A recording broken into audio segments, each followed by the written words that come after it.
Hi guys, welcome back to my YouTube channel. Today we are going to do a Q&A. So I asked my followers on Instagram to ask me some questions. They could have been health, fitness, beauty, lifestyle, funny, serious, informative. So there's a nice selection of questions. So we're just going to get straight into it. But first, if you're new to this channel, please don't forget to give it a thumbs up if you like anything, and don't forget to subscribe if you're not already, because it just really supports my channel. So the first few questions, what are my favourite makeup products? What did I study at university, and what workouts would I recommend for beginners? I've been getting a lot of questions about makeup recently, so I thought I would film my everyday look. I might just do a whole separate video depending on how long this ends up. Super Cover is my go-to foundation. It's like my everyday foundation because it's so light. It lets my skin breathe because it's mineral based. It doesn't get clogged up in the gym. I don't think you can get it in normal stores. I've been buying this for the past 4 years and I get it from Indian beauticians, so they should be in like your little Indian shops.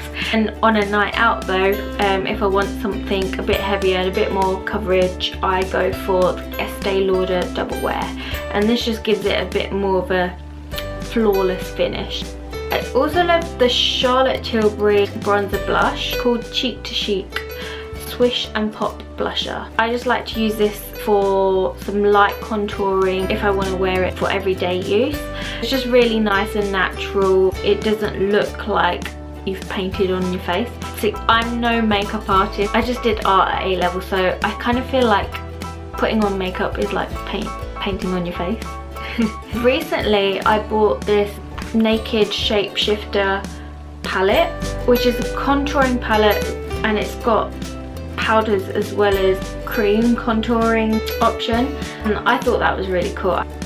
It's definitely something that I will use on nights out when I want to spend a little bit more time on my makeup. The colours are a lot darker than what I'm used to wearing. It just takes a bit more time in blending, making sure it looks natural-ish. I love this YSL Touché Eclat. I don't even know how you say it, but yeah, this is a really good highlighter. Otherwise, I actually really like the one in the Urban Decay palette now. So I always get a lot of compliments on my eyebrows, and I just think it's because they're threaded nuts. But I love the Urban Decay brow box. Kind of like an eyeshadow, and it's got little brushes at the bottom as well. I use this on nights out, but then for everyday use I just use a simple Rimmel pen like this. I use that and then comb it afterwards really quick, just to give my eyebrows a bit more definition. Yeah, I think those are my favourite makeup products at the moment. What university did I study at? I studied at Brunel University.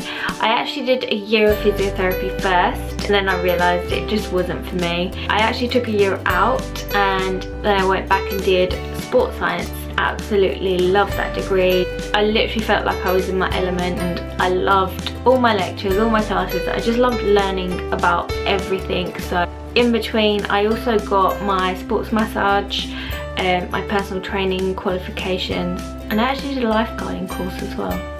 So yeah, that was all in between my degree, and then when I came out I did personal training.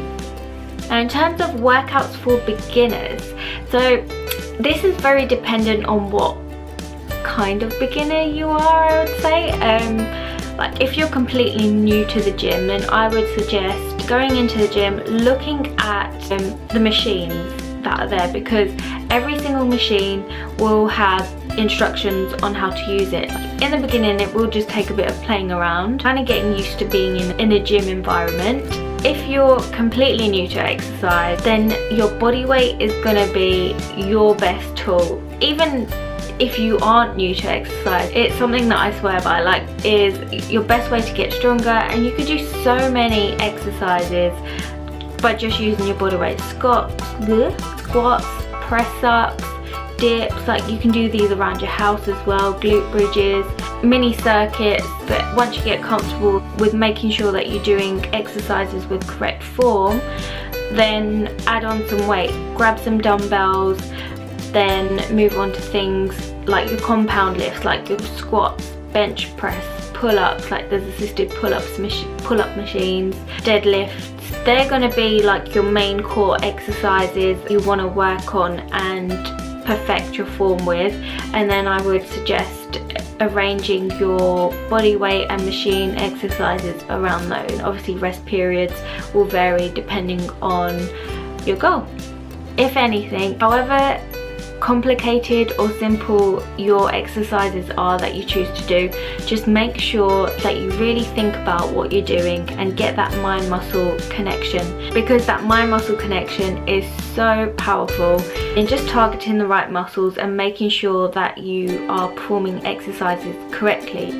If you're unsure about how to perform any exercises, literally just type in an exercise on YouTube and so many tutorials will come up. If you need ideas for workouts, then you can even skip back through my videos. I've got loads of gym workouts, home workouts. There's so much variety out there that you can get inspiration from and try out yourself in the gym.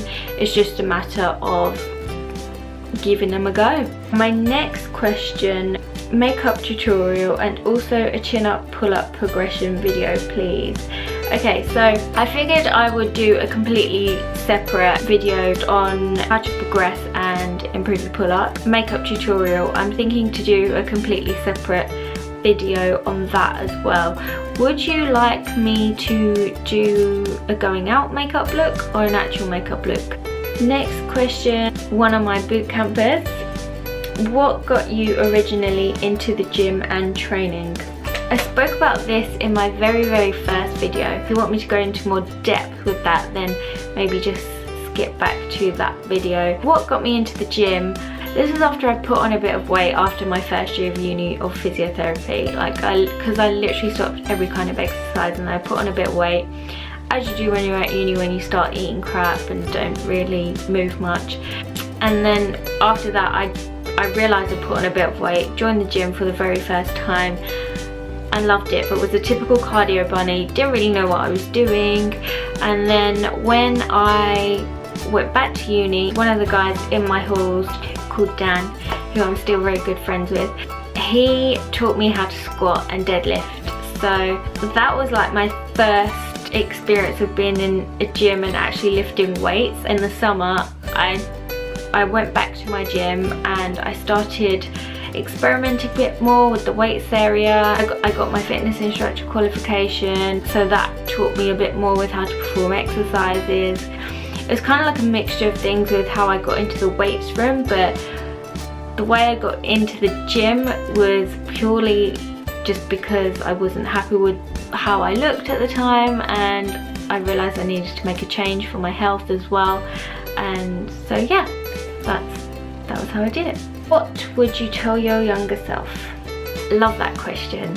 I would tell myself, just because I was average on paper doesn't mean that I was average in my ability. Like, one thing that I've learned over the past few years is that you can do anything you set your mind to. And back in school I wasn't the cleverest of people on paper, but I've learned as I've gone along from experiences. So that's definitely a big thing for me, especially because I was compared to family members who were like A-star students, doctors, dentists, and then there was just me.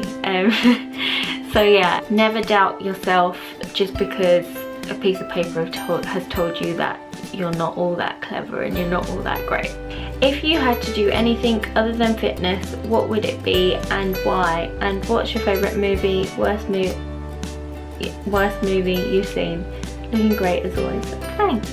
I actually used to want to be a firefighter. I don't know why. I think it was probably because sliding down the pole through the hole just looked really fun. I would either like to be an air hostess so I could travel a lot. I love travelling. Or work in a zoo because I love animals. I'm just a simple girl, really. Favourite movies? I love rom-coms. My all-time favourite movie to watch, probably The Holiday. It's just cute and I love a good love story. But on the contrary, I also really like the film Panic Room. It's love Disney movies. I'm such a child, like I'm such a sucker for fairy tales. So yeah. Worst movie. If a movie's not good, I generally tend to turn it off before I get halfway through it or before it gets to the end. But I remember I went to the cinema once and we watched Gravity. I think it was called Gravity, but it was that space film and it was just so boring. How do you stay motivated and stay on track with your goals in fitness? Thanks, keep smiling. Smiling is the best medicine. Personally, I love to just switch it up and try new things, challenge myself with new exercises, my strength.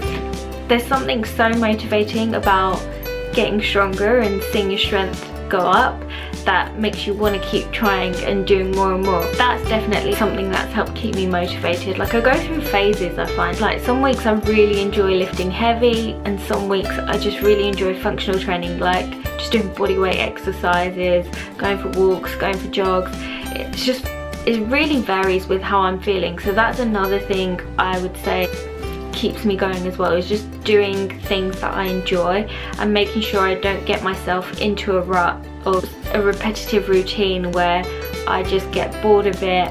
Whether it be dancing around in my living room or going to the gym, like, they're both forms of exercise. My top tip, at the end of the day, whatever makes you feel good, any kind of movement, dancing, swimming, walking, lifting weights, yoga, Pilates, Zumba, anything, whatever makes you feel good on the inside and whatever makes you feel good after you've done it. For some reason my camera just turned off midway through I was speaking, so I apologise if it cut off any of what I said, but I hope I got that all in. I also just realised I filmed the whole thing with my baby hairs hanging out. That's so annoying. Last question, what's the square root of 78,334.2344? 4.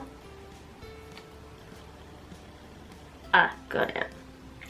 Your answer is 279.882537. God knows what you would need that number for, but there is your answer. And you better watch this and you better give it a thumbs up now, because that took brain cells to work out. Well, it took my calculator's brain cells to work out. Not that calculators have brain cells, but still. Anyway guys, thank you so much for watching. Hope you enjoyed this video and I hope I answered all your questions. If not, then please feel free to comment below with anything else you want to know. I will be sure to get back to you as soon as possible, but if you haven't done so already, give it a thumbs up and don't forget to subscribe to me and my baby hairs. Hopefully they won't embarrass me next time. Lots of love and I'll see you in the next one. Mwah.